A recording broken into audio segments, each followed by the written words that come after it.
Olá, sejam bem-vindos à TV do Parlamento Municipal. Está no ar o Jornal da Câmara. Comissão de Direitos Humanos debate estratégias de combate à violência contra a mulher. CPI da Pousada Garoa houve sobreviventes do incêndio que deixou 11 mortos em abril do ano passado. E ainda começa no dia 7 campanha de vacinação contra a gripe. Estas e outras informações você confere a partir de agora, aqui no Jornal da Câmara.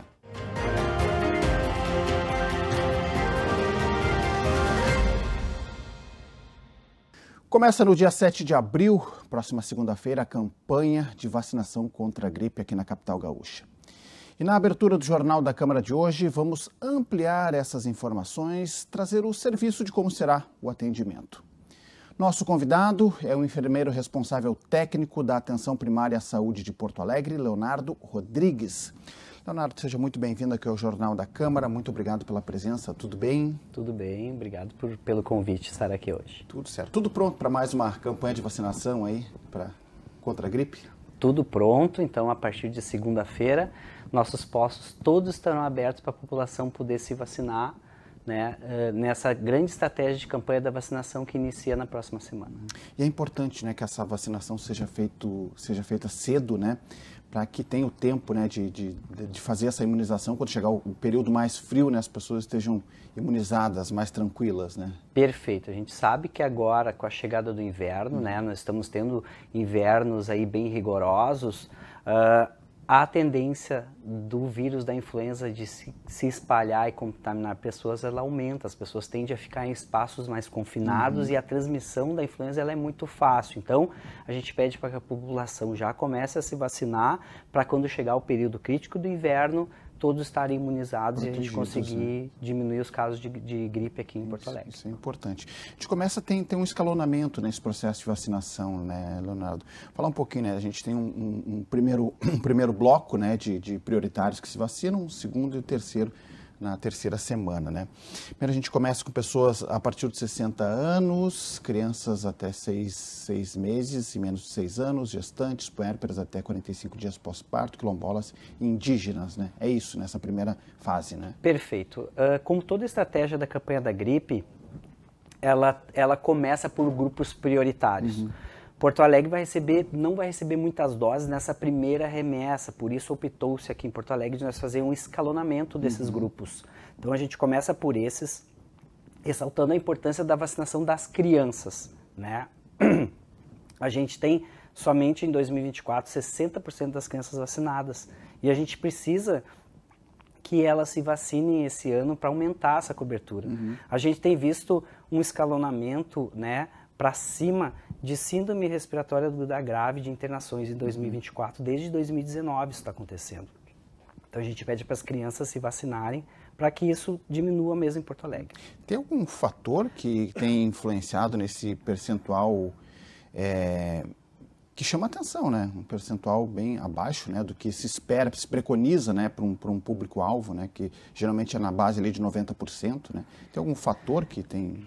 Vários fatores influenciam nisso, desde o processo de negacionismo, do processo das pessoas se acomodarem, né, e não procurarem a vacinação. Então, tem várias coisas que acontecem que estão levando essa queda da percentual de vacinação, não só para a influenza, mas a gente nota para todas as vacinas que isso pode estar acontecendo. E essa vacina da gripe, ela é importantíssima, né? Falam especialmente para esse público, citaste aqui, as crianças, mas é importantíssimo porque é a questão respiratória, né, que influencia, né?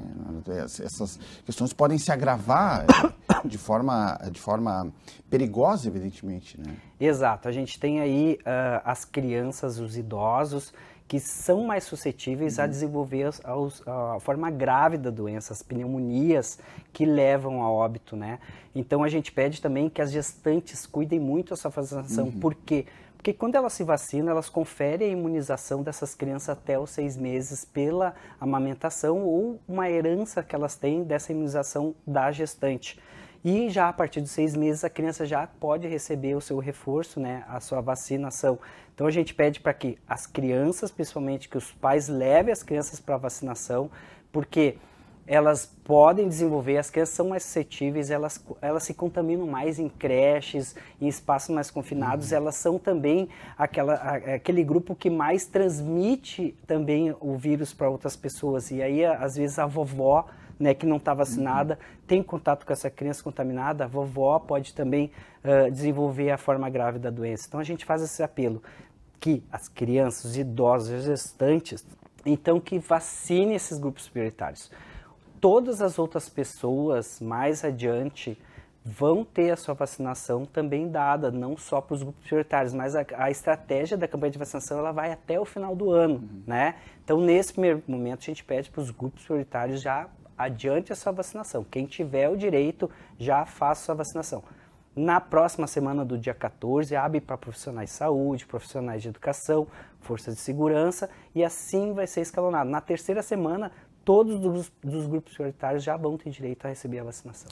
Muito bem, a gente está conversando aqui com o Leonardo Rodrigues, ele é da Secretaria Municipal de Saúde, trazendo essas informações em relação à campanha de vacinação, porque é importantíssimo, né? A gente tem essa data marcada e tem essa largada com os grupos prioritários, que é justamente para fazer isso que o Leonardo falou, que é fazer essa imunização destes grupos que são mais suscetíveis, né, a esse tipo de doença respiratória. Então é importante que você, pai, você, mãe que está nos ouvindo, você que também é responsável pelas vovós, pelos vovôs, que levem eles para fazer essa vacinação o quanto antes, especialmente na largada aí dessa campanha de vacinação que começa na segunda-feira.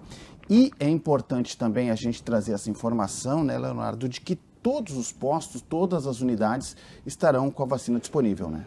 Exato, a gente está com todos os postos abastecidos, todos vão receber as doses e a gente está no movimento também de procurar essas vacinas, essas crianças nos seus espaços, ou seja, as equipes estão indo nas escolas oferecer a vacinação. Não só a vacina da influenza, a gente faz um apelo para que os pais revisem as carteiras de sarampo dos seus filhos, porque a gente já tem casos de sarampo no Brasil, então a gente vai fazer essa grande ação de vacinação nas escolas.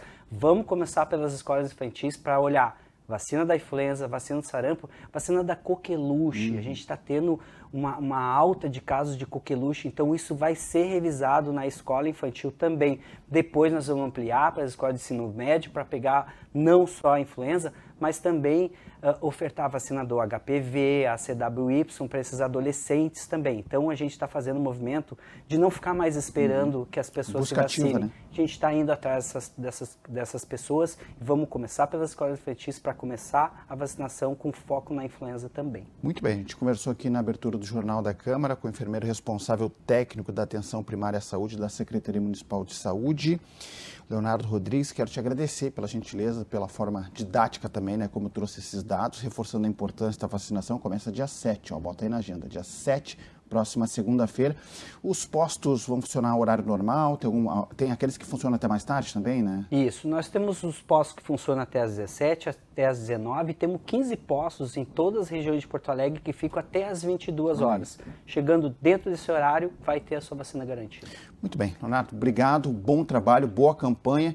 Também esperamos aqui, até para a gente fazer um balanço depois de como é que foi o resultado aí e que a gente possa comemorar, né, que se chegue a esse dado aí de chegar a 90%, 100%, né, do grupo prioritário sendo vacinado. Obrigado, bom trabalho para ti e para toda a tua equipe. Muito obrigado. Uma última informação que eu estava passando batido.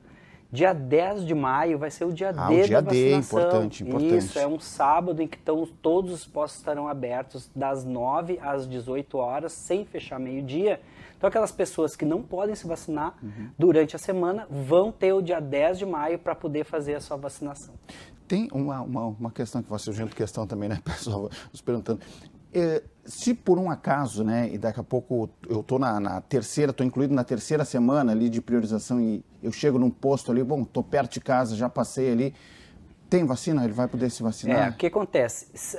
A gente está fazendo escalonamento porque não está vindo dose, né, suficiente, né? Se aquela unidade de saúde tiver dose suficiente, ela vai poder vacinar, não tem problema nenhum, mas vai depender muito das doses que tiverem em estoque naquela unidade. Se o estoque estiver muito baixo, a procura muito alta, por aquele grupo que está no direito de receber aquela semana, pode ser que aquela pessoa não consiga se vacinar naquele dia.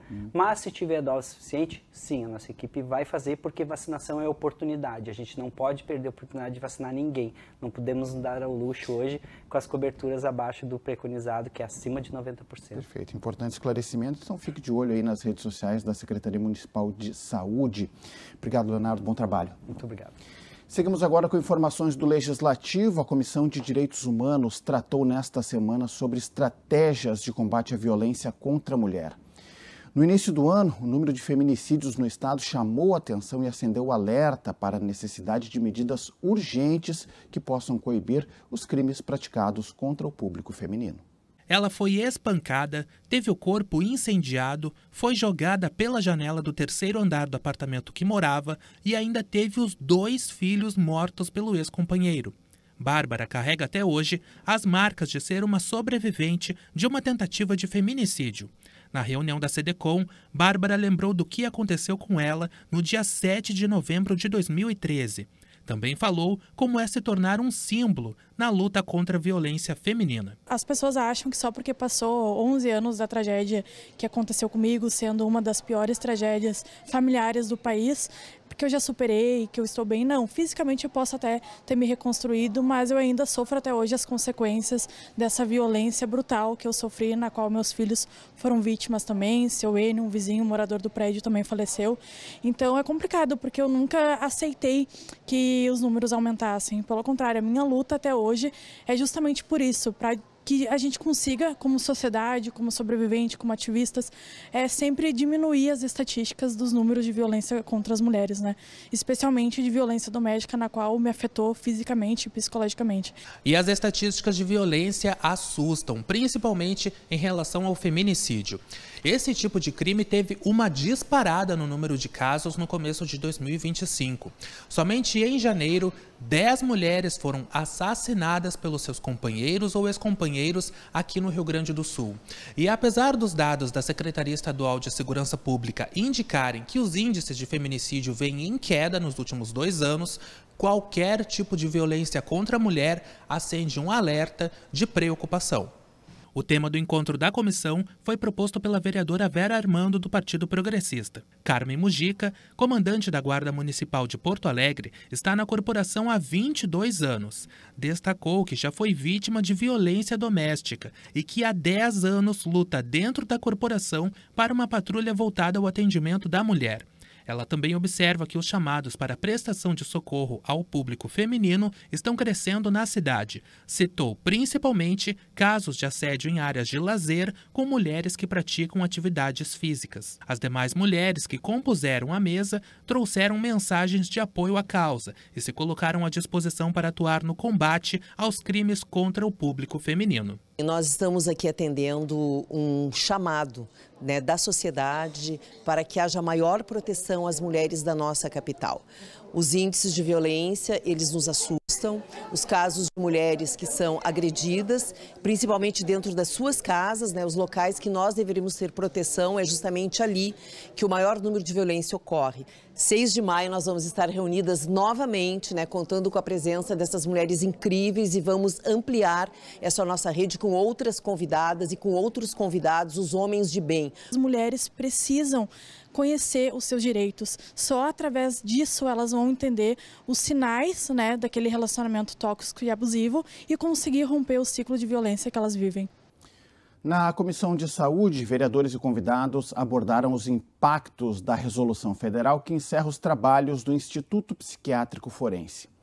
O tema voltará à pauta da comissão em novo encontro e uma visita da Cosman ao IPF também será marcada. O Instituto recebe pessoas que cometeram crimes, mas se tornaram inimputáveis devido aos transtornos mentais. A reunião foi proposta pela vereadora psicóloga Tanise Sabino, do MDB. A presidente da Comissão de Saúde disse que os institutos forenses são destinados para pessoas que cometeram crimes, muitas vezes graves, e diante do fechamento dessas instituições, os pacientes criminosos serão acolhidos pela rede de assistência social e de saúde mental. A parlamentar relata preocupação com essas pessoas que podem ser potencialmente perigosas para a sociedade e ressaltou a qualidade técnica que esse debate apresentou. O que nos preocupa é que esses pacientes que estavam no Instituto Psiquiátrico Forense são pacientes com transtornos mentais graves e que cometeram crimes e crimes também muito graves.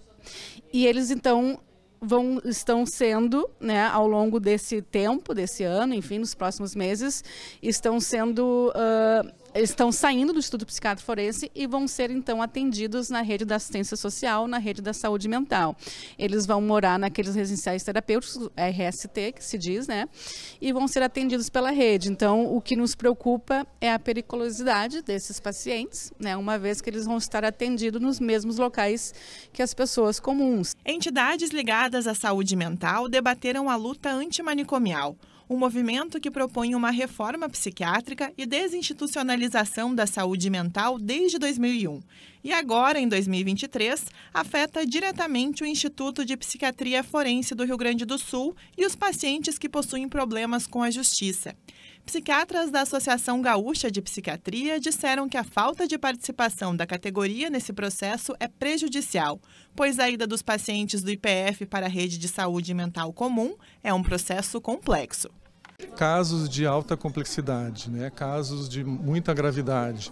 O sistema, como está posto com resolução, não prevê o atendimento adequado a estas pessoas doentes mentais em conflito com a lei, com delitos graves e doença mental grave e resistente ao tratamento. Então isso ficou uma falha na resolução. A outra questão, bem pontual, muito importante, é quem está fazendo as perícias. Com o fechamento do IPF, não há mais um centro especializado de perícias de responsabilidade penal, que é justamente que avaliaria a porta de entrada e a capacidade daquela pessoa de responder perante o delito que cometeu. No Rio Grande do Sul é o IPF que faz e agora não faz mais desde a interdição. Em outros estados é o Instituto Geral de Perícias, né, que faz esta perícia, e aqui no Rio Grande do Sul está um vácuo quanto à realização das perícias.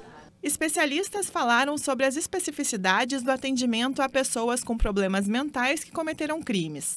A representante do Conselho Regional de Psicologia, Mainar Vorga, disse estar feliz com o debate sobre o tema e acredita que a maior parte dessas pessoas não representa riscos para a sociedade, pois menos de 3% voltaram a cometer crimes.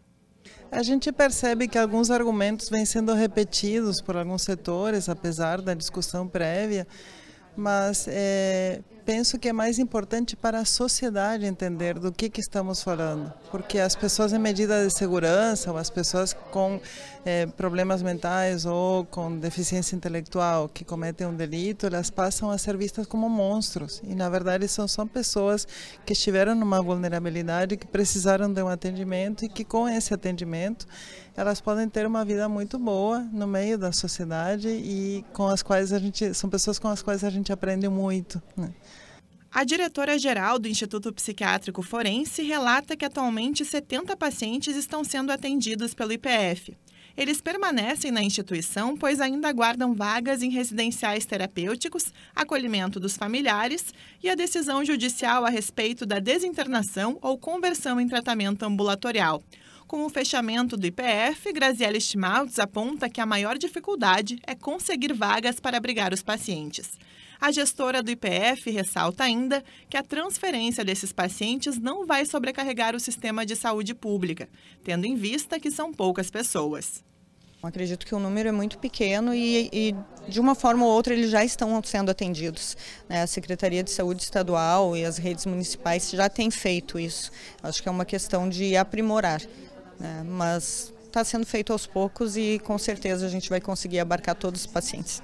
Ao final do encontro, a proponente do tema sugeriu uma nova reunião no próximo semestre e uma visita para acompanhar como esses pacientes estão sendo atendidos nos residenciais terapêuticos. Na Comissão de Educação, o tema em debate foi o Paradesporto. A Secretaria de Esportes pediu o apoio do Legislativo para garantir recursos para que a pasta possa ampliar as ações. Atletas também cobraram ampliação da política de bolsa destinada aos competidores. Há 2 semanas de volta ao Brasil, depois de participar na Itália de etapa do Circuito Mundial das Competições, Letícia Millen é um exemplo de paratleta de alto rendimento. Nadadora com deficiência visual, ela enfatiza a necessidade de valorização do paradesporto para que os competidores possam evoluir cada vez mais. Os incentivos ali para que a gente consiga se manter nesse lugar são essenciais. Para mim, particularmente, eu também sou estudante, faço universidade, então para mim me manter ali nos estudos, manter uma vida ativa, além de só ficar, porque quando a gente tem uma deficiência, a gente cai muito nesse lugar, por exemplo, a pessoa só vai treinar, volta para casa, vai treinar, volta para casa.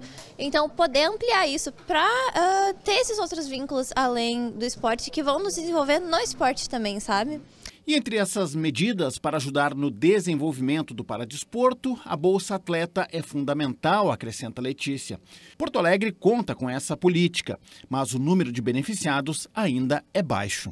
Atualmente, o município disponibiliza 20 bolsas aos atletas para o esporte em geral. Os valores variam de R$ 370 a R$ 3.000. Deste total, apenas 6 bolsas são destinadas ao paradesporto. Aqui na reunião, o posicionamento dos vereadores foi unânime em votar de forma favorável a projeto de lei que prevê a ampliação do benefício. É importante aumentar o número dessas bolsas. E o tema foi muito bacana, porque tanto a esquerda como a direita, eles assumiram, abraçaram esta causa, porque eles precisam. Sobre a sensibilidade dos clubes, onde eles praticam, é muito importante ter isso, porque eles têm dificuldade. E eu creio que nisso aqui os vereadores vão abraçar e nós vamos levar essa causa adiante. Vereador suplente e atual secretário municipal de esporte, Júlio César de Souza Gonçalves, conhecido como Professor Tove, é o autor do projeto de lei que prevê a ampliação do sistema de bolsas. 30%, no entanto, assim como é hoje, se destinam ao paradesporto. A gente tem uma trave que é no máximo 20 bolsas a gente pode dar. Eu fiz um projetinho para ampliar para até 100.